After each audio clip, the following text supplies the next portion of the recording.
اب میں آپ کو ذرا اس جو انسانوں میں سے انسان دشمنی کا جن کا سب سے بڑا رول ہے، میں ان کی 2000 سالہ تاریخ کا آپ کے سامنے نقشہ رکھنا چاہتا ہوں۔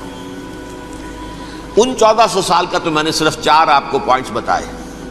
موسیٰ سے عیسیٰ تک 1400 برس علیہ الصلوۃ والسلام، 2 مرتبہ عروج، 2 مرتبہ زوال، اشیریوں کے ہاتھوں پٹوائی، بابلیوں کے ہاتھوں پٹانا، گریکس کے ہاتھوں مرمت، رومنز کے ہاتھوں مرمت۔ یہ جو 2000 سال ہیں، کیونکہ اب تو ظاہر بات ہے 21ویں صدی شروع ہو گئی، 20 صدیاں حضرت مسیح کو پوری ہو گئی۔ پہلی بات نوٹ کیجئے، حضرت مسیح کی پیدائش ہے سن 1 قبل مسیح۔ یہ نقطہ آپ نے کبھی سنا ہے یا نہیں؟ جب ملینیم کا سلسلہ شروع ہوا تھا پچھلے سال، تو میں نے بیان کر دیا تھا کہ ایک عجیب حساب کے اندر انہوں نے غلطی کی ہوئی ہے۔ حضرت مسیح کی پیدائش ہوئی 25 دسمبر کو، سن انہوں نے شروع کر دیا، جو اس کے بعد جنوری آئی تو پہلا سال شروع ہو گیا۔ اگر جنوری سے پہلا سال شروع ہوا تو یہ 6 دن جو ہے تو اس کے پچھلے سال میں تھے، لہذا کہا جائے گا کہ Jesus Christ was born 1 year before Christ, BC۔ تو 1 قبل مسیح میں حضرت مسیح کی پیدائش ہوئی۔ یہ آخری اسرائیلی نبی اور رسول۔ یہودی علماء کی مخالفت، دشمنی، سولی پر چڑھوا دینا میں بیان کر چکا ہوں۔ سن 33 عیسوی میں جبکہ حضرت مسیح کی عمر 33 برس تھی، اللہ تعالیٰ نے انہیں زندہ آسمان پر اٹھا لیا، لیکن یہودیوں نے اپنے خیال کے مطابق انہیں سولی پر چڑھوا دیا، ان کی موت واقع ہو گئی۔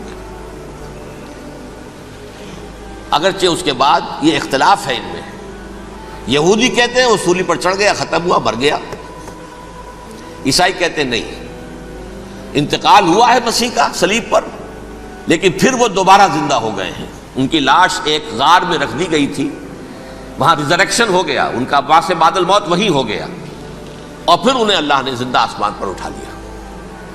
تو ہمارے اور عیسائیوں کے درمیان نوٹ کر لیجئے، یہ چیز مشترک ہے کہ حضرت مسیح آسمان پر زندہ اٹھائے گئے۔ فرق کیا ہے؟ وہ سمجھتے ہیں کہ سولی دیے گئے، سولی پر مرے، پھر زندہ ہوئے، پھر گئے۔ ہم سمجھتے ہیں کہ نہیں، وما صلبوہ وما قتلوہ، انہوں نے نہ صلیب دے سکے انہیں اور نہ انہیں قتل کر سکے، بل رفع اللہ الیہ، اللہ نے اٹھا لیا۔ پھر ہمارا اور یہ اس کا عیسائیوں کا ایک اور اتفاق ہے، سیکنڈ کمنگ آف جیسس، حضرت مسیح دوبارہ آئیں گے۔ یہ عیسائیوں کا بھی عقیدہ ہے اور ہمارا بھی۔ بہرحال تو جیسا کہ میں نے عرض کیا کہ اس وقت یہ عذاب استیصال، عذاب اکبر کے مستحق ہو چکے تھے، لیکن اللہ نے ان کی مدت دراز کی ہے، لیکن ان پر دنیاوی عذاب کا ایک کوڑا جو ہے اللہ تعالیٰ کی طرف سے اسی وقت برسا۔ دنیاوی عذاب دنیا میں رہتے ہوئے ختم نہیں کیا گیا۔ 37 برس بعد حضرت مسیح کے رفع سماوی کے 37 برس بعد سن 70 میں یہودیوں نے بغاوت کی رومیوں کے خلاف۔ رومی ٹائٹس جنرل تھا ایک، اس نے پھر جو حملہ کیا ہے، 1,33,000 یہودی ایک دن میں قتل کیا یروشلم میں، اور ہیکل سلیمانی گرا دیا۔ وہ ہیکل پہلے بھی گرا تھا، پہلے 1400 سال کے دوران میں بھی نبوکدنضر نے گرایا تھا، لیکن پھر اس کے 150 سال بعد انہوں نے دوبارہ بنا لیا تھا، اس لیے وہ اسے سیکنڈ ٹیمپل کہتے ہیں۔ پہلا ٹیمپل جو حضرت سلیمان نے بنایا تھا، نبوکدنضر نے گرا دیا 587 قبل مسیح میں، پھر دوبارہ انہوں نے 150 سال کے بعد بنا لیا۔ وہ اس تاریخ کا حصہ ہے، میں نے جس کے بارے میں آپ کو تفصیل نہیں بتائی۔ اس میں یہ ہوا سن 70 میں وہ گرا دیا گیا، وہ آج تک گرا پڑا ہوا ہے۔ نمبر 2، یہ کہہ دیا گیا کہ یہودیوں اس ارض فلسطین سے نکل جاؤ، تم یہاں نہیں رہ سکتے اب۔ لہذا جس کا جہاں سینگ سمایا چلا گیا، یورپ میں چلے گئے، ایشیا میں آ گئے، عرب میں آ گئے، یہ 3 قبیلے جو رات بھی میں نے عرض کیا تھا، بنو قینقاع، بنو نذیر اور بنو قریظہ، یہ وہاں سے آ کے مدینے میں آباد ہو گئے۔ جس کا جہاں سینگ سمایا، افریقہ میں، ہندوستان میں، جہاں چلے گئے۔ ڈایاسپورا اسے کہتے ہیں، وہ آپ نوٹ کر لیجیے اس لفظ کو، ڈایاسپورا، ہمارا دور انتشار، جبکہ ہمیں ہماری اصل سرزمین تو فلسطین ہے، حضرت ابراہیم کا مسکن، حضرت اسحاق حضرت یعقوب کا مسکن فلسطین، یہ ہے ہماری اصل جاگیر، یہ تو ہماری جدی پشتی جاگیر ہے، لیکن یہاں سے نکال دیے گئے سن 70 عیسوی میں، اور وہاں سے لے کے 1917 تک ان کا ڈایاسپورا جاری رہا۔ یہ دور انتشار ہے۔ اس دور انتشار کے اب چند حصے ہیں جس کو میں چاہتا ہوں کہ آپ علیحدہ علیحدہ سمجھ لیں۔ دور انتشار کا جو پہلا جو ہے تقریباً 300 برس رومی حکمران تھے، وہ یہودیوں کے بھی دشمن تھے اور عیسائیوں کے بھی دشمن تھے، عیسائی اور یہودی ایک دوسرے کے بھی دشمن تھے، لیکن رومی سمجھتے تھے کہ یہ ایک ہی تھیلی کے چٹے بٹے ہیں۔ رومیوں کے نزدیک عیسائی بھی یہودیوں ہی کا ایک فرقہ تھے، کوئی علیحدہ مذہب تو تھا ہی نہیں، لہذا رومی جو ہیں رومنز وہ ان دونوں کو ستاتے تھے، مارتے تھے، اور یہ آپس میں لڑتے تھے، یہودی عیسائیوں کو مارتے تھے، عیسائی یہودیوں کو مارتے تھے۔ یہ ہے 300 برس تک کی تاریخ۔ سن 300 عیسوی میں کیا ہوا؟ ایک معجزہ ہو گیا۔ بہت عظیم ایمپرر کانسٹینٹائن، قسطنطین اعظم، رومن ایمپررز میں سے بہت بڑا ایمپرر، وہ عیسائی ہو گئے۔ اب تو معاملہ بالکل تلپٹ ہو گیا، پوری سلطنت عیسائی ہو گئی۔ اب عیسائیوں کے عیش ہو گئے اور یہودیوں پہ مار پڑنی شروع ہوئی۔ اب عیسائیوں کا آپ خود سوچئے کہ جنہیں وہ خدا بنا بیٹھے ہیں، خدا کا بیٹا قرار دے رہے ہیں، ان کے قاتل کون؟ یہودی بدماش۔ لہذا ان کی وہ پٹائی شروع ہوئی ہے یورپ میں، پوری رومن امپائر میں، انہیں ذلیل کیا گیا، شہروں میں آمد بند، علیحدہ رہو، گھیٹوز کے اندر رہو۔ یہودی کا نام جو ہے وہ گالی بن گیا، جیسے آج بھی یہودی گالی کہتے ہیں، جیسے خنزیر کا لفظ، آخر وہ بھی اللہ کی مخلوق ہے، لیکن آپ کو معلوم ہے کوئی شخص زبان پہ نام نہیں لانا چاہتا خنزیر کا، سور کا، ہے تو مخلوق، وہ بھی ایک حیوان ہے۔ ایسے ہی یہ ہے یہودی گالی، جیوٹ گالی۔ لہذا ایک طرف تو ان دونوں کے درمیان دشمنی، جس کو قرآن کہتا ہے وَأَغْرَيْنَا بَيْنَهُمُ الْعَدَاوَةَ وَالْبَغْضَاءَ، ہم نے ان کے مابین دشمنی جو ہے پیدا کر دی۔ اور جب یہ پوری سلطنت عیسائی ہو گئی تو قافیہ تنگ ہو گیا یہودیوں کا۔ اب آئیے 571 عیسوی، یعنی جبکہ ڈایاسپورا کو کتنا عرصہ ہو چکا تھا؟ 500 برس۔ سن 70 سے شروع ہوا ڈایاسپورا، جب ٹائٹس نے گرایا ہے ہیکل کو اور نکال باہر کیا انہیں فلسطین سے، بھاگ جاؤ یہاں ایک یہودی بھی نہیں رہے گا، فلسطین سے نکال دیے گئے۔ اس کے پورے 500 برس بعد سن 571 عیسوی میں حضور کی پیدائش ہوئی، ولادت باسعادت محمد الرسول اللہ صلی اللہ علیہ وسلم۔ 610 میں آپ پر وحی کا آغاز ہوا، لیکن حضور کے ساتھ ان کا معاملہ کیا رہا؟ اول تو جبکہ حضور ابھی مکے ہی میں تھے، یہودیوں نے ریشہ دوانیاں شروع کر دی حضور کے خلاف۔ قریش مکہ کو سکھاتے تھے، پڑھاتے تھے، ان سے یہ پوچھو، ان سے یہ پوچھو، یہ اس طرح تنگ کرو، ان سے یہ امتحان لو، یہ آپ کے علم میں ہے۔ سورہ بنی اسرائیل میں، سورہ کہف میں وہ سوالات، جو امتحانی سوالات آئے تھے، ذوالقرنین کون تھا، اصحاب کہف کون تھے، تم رسول بنے پھرتے ہو تو بتاؤ، اور یہ روح کی حقیقت کیا بتاؤ، یہ ساری ریشہ دوانیاں کر رہے تھے بیٹھے ہوئے ابھی وہیں پر، حضور ابھی پہنچے بھی نہیں۔ ہجرت فرما کر حضور تشریف لے آئے تو حضور نے، جسے ماسٹر سٹروک کہا جائے گا، یعنی اسٹیٹس مین شپ کا ماسٹر سٹروک، آپ نے مدینے میں آتے یہودیوں کے ساتھ پیکٹ کر دیا، جوائنٹ ڈیفنس پیکٹ آف مدینہ، کہ اگر مکے والے ہم پر حملہ کریں گے تو ہم مل جل کر ایک قوم کی حیثیت سے مقابلہ کریں گے۔ یہ میثاق مدینہ کہلاتا ہے، جس کے بہت غلط معنی پہنائے جا رہے ہیں آج کل۔ بہرحال میں موضوع میرا چونکہ یہ نہیں، میں ادھر نہیں جاؤں گا، لیکن ہوا کیا؟ ہر مرتبہ یہ خیانت کے مرتکب ہوئے، ان نے جو عہد کیے تھے ان سے پھرے، اندر ہی اندر سازش، ریشہ دوانی، حضور کی بدترین دشمنی۔ سورہ نساء کی آیت نمبر 12 میں 14 میں 13 میں فرمایا ہے لا تزال تطلع علی خائنۃ منہم، اے نبی ہمیشہ آپ کے علم میں ان کی طرف سے خیانتیں، بددیانتیاں آتی رہیں گی. اور بار بار وہ مسلسل جنگ کی آگ بھڑکاتے تھے. قریش کو دعوت دیتے، آؤ آؤ آؤ ہم اندر سے بغاوت کر دیں گے، تم آؤ تو صحیح، ختم کریں محمد کو اور اہل ایمان کو صلی اللہ علیہ وسلم ورضی اللہ تعالی عنہم اجمعین. لیکن پھر جب وہ آتے تھے تو یہ دبک جاتے تھے، ان میں ہمت نہیں تھی، میدان کے مرد نہیں رہے تھے. یہ سورہ حشر میں ان کا نقشہ کھینچا گیا ہے. کھلے میدان میں مقابلے کی اس کے اندر صلاحیت ہی نہیں ہے. یہ تو فصیلوں کے پیچھے سے، جیسے عورتیں کہیں دیہات میں لڑائی ہوتی ہے تو مرد جو ہے گلیوں میں لڑتے ہیں، عورتیں اوپر سے پتھر پھینکتی ہیں، بس وہ کام یہ کر سکتے تھے. من ورائے جدر، فصیلوں کے پیچھے سے، جنگ میں میدان میں نہیں آ سکتے. بہرحال قرآن مجید میں ہے یہ سورہ مائدہ کی آیت نمبر 64، کلما اوقدوا نارا للحرب اطفاها اللہ. اکثر و بیشتر مواقع پر تو یہ جب آگ بھڑکاتے تھے جنگ کی، اللہ اسے بجھا دیتا تھا. لیکن بہرحال اس کے باوجود جنگیں ہوئی، غزوہ بدر، غزوہ احد ہوئی کہ نہیں؟ یہ ساری اس اصل شرارت میں.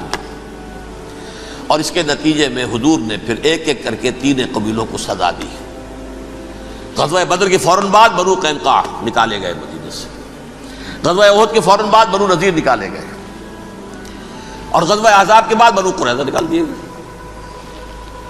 یہ تو میں نے آپ کے سامنے رکھ دیا صرف حضور کے زمانے میں ان کا کیا رویہ رہا. دشمن، رات بھی ہم نے وہ آیت پڑھی تھی، لَتَجِدَنَّ أَشَدَّ النَّاسِ عَدَاوَةً لِلَّذِينَ آمَنُوا الْيَهُودُ وَالَّذِينَ أَشْرَكُوا.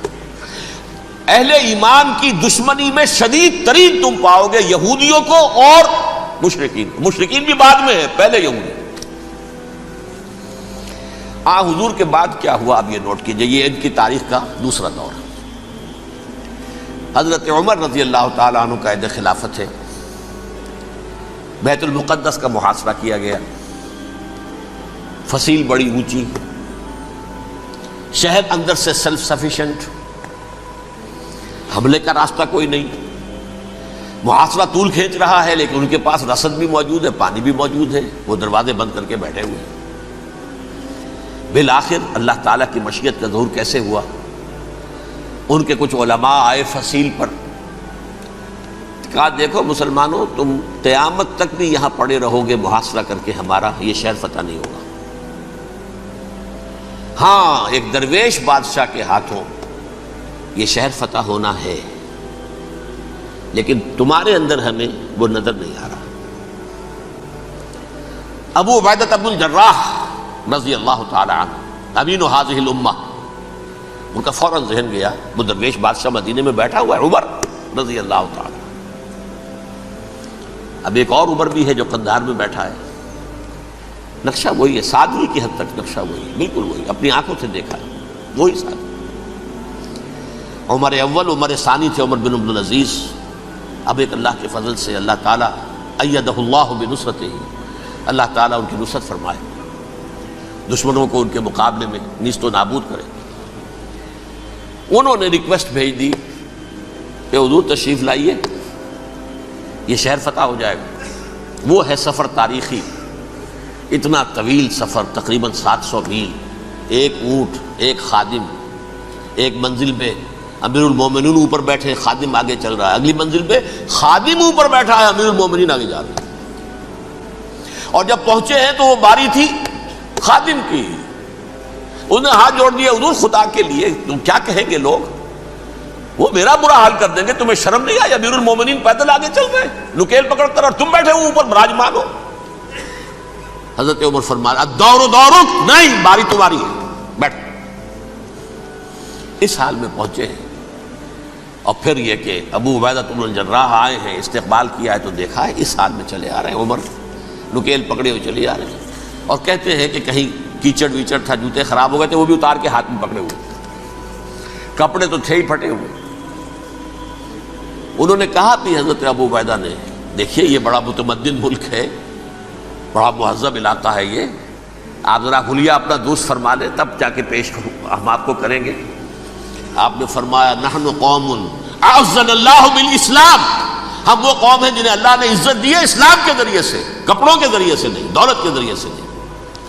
اسی حال میں گئے ہیں، اوپر سے انہوں نے کھڑے ہو کر نشانیاں دیکھی ہیں، اپنی کتابیں کھولی، ہاں یہ وہی ہیں، اچھا لو جی سرنڈر، شہر تمہارے ہاتھ میں۔ خون کا ایک قطرہ نہیں بہا اور بیت المقدس فتح ہو گیا۔ لیکن اس وقت حضرت عمر نے ایک نرمی یہ کی کہ یہودیوں کے لیے بھی اسے اوپن سٹی قرار دے دیا۔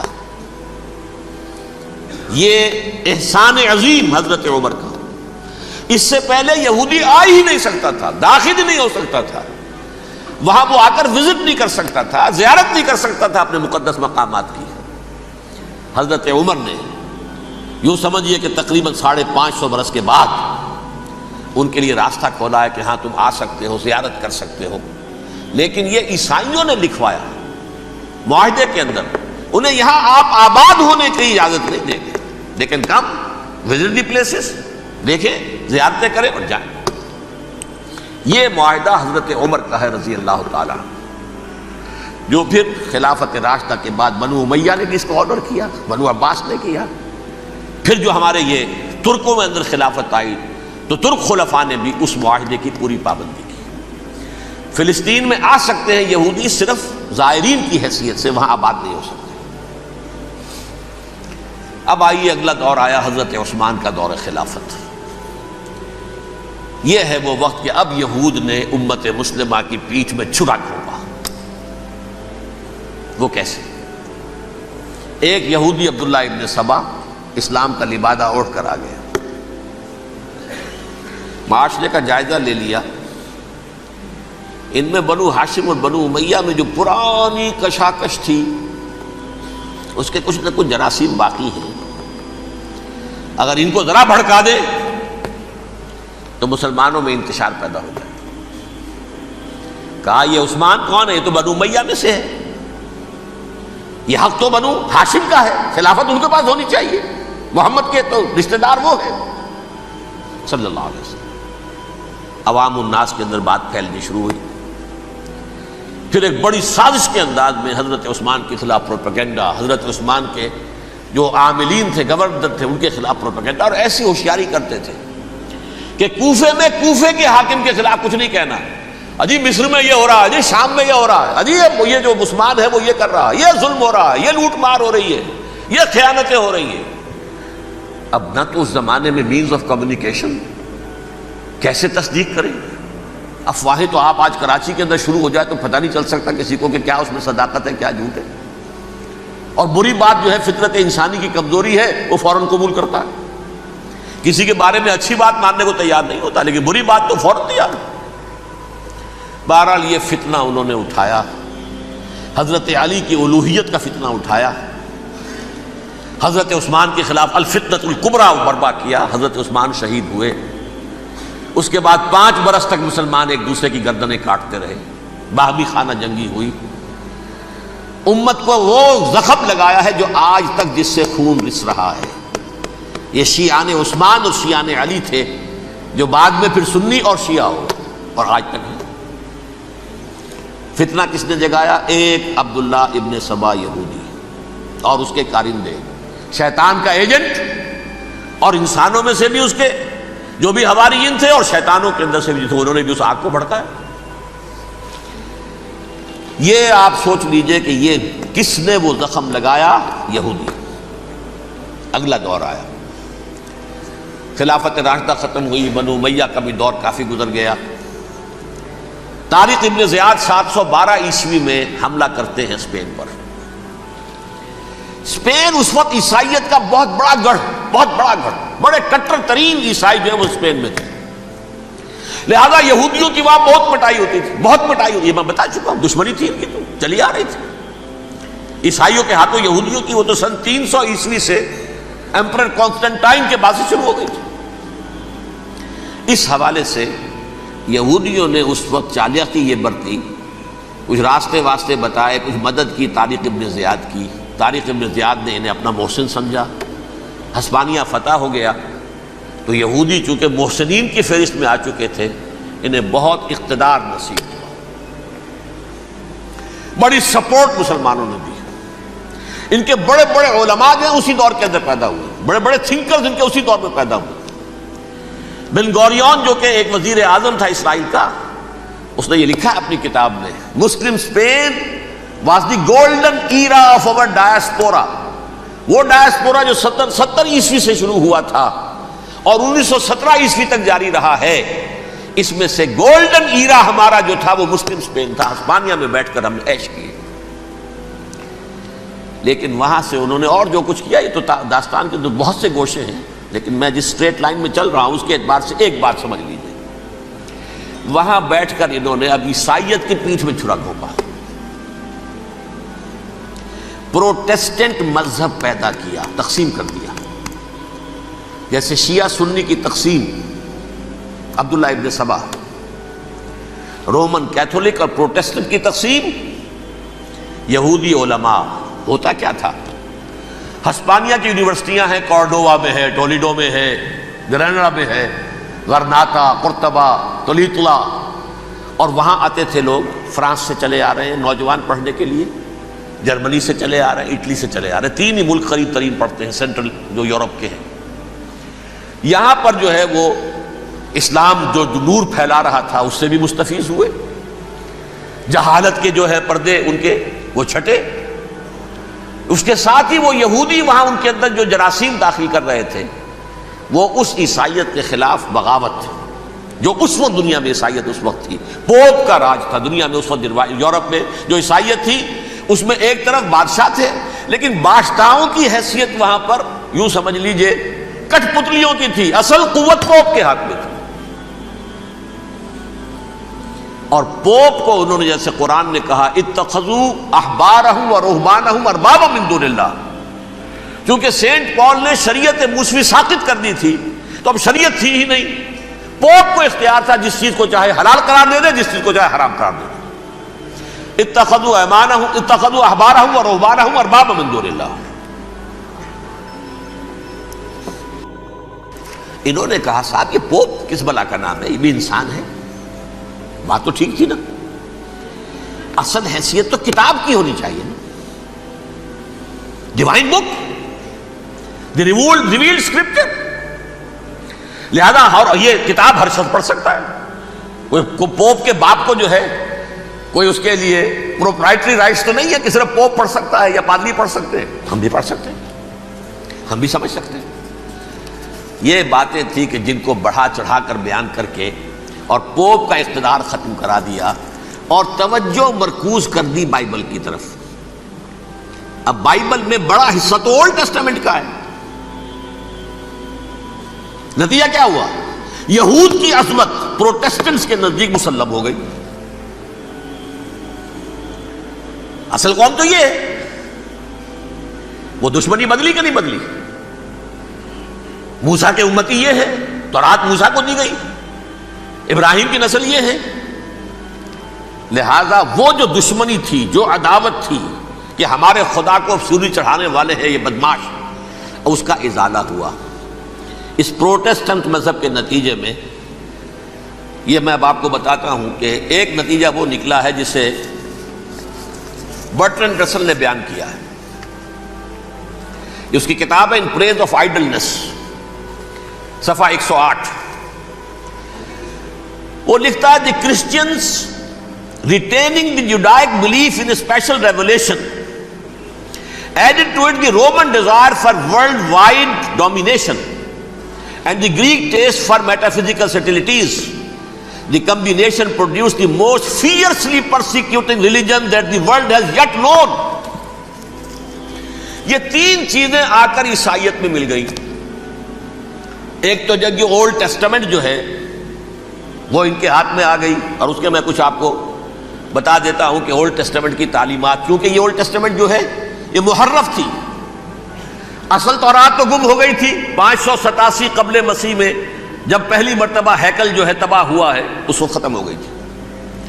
اس کے کوئی 150 سال کے بعد انہوں نے یادداشتوں سے مرتب کر کے لکھی ہے، اب اس میں ان کے اپنے خیالات، اپنے امانی، اپنی توجیحات وہ شامل ہو گئی۔ لہذا میں آپ کو حوالے دیتا ہوں، اس کتاب کے اندر مظالم کی جو تعلیم دی گئی ہے، اہل کتاب نے اپنے مظالم قتل عام کے جواز کے لیے تورات میں تبدیلیاں کی اور پیغمبروں پر دہشت ناکی اور بدترین حرام کاری کے الزامات لگائے. سنیے، پہلا حوالہ ہے یہ گنتی باب 31 آیات 17-18.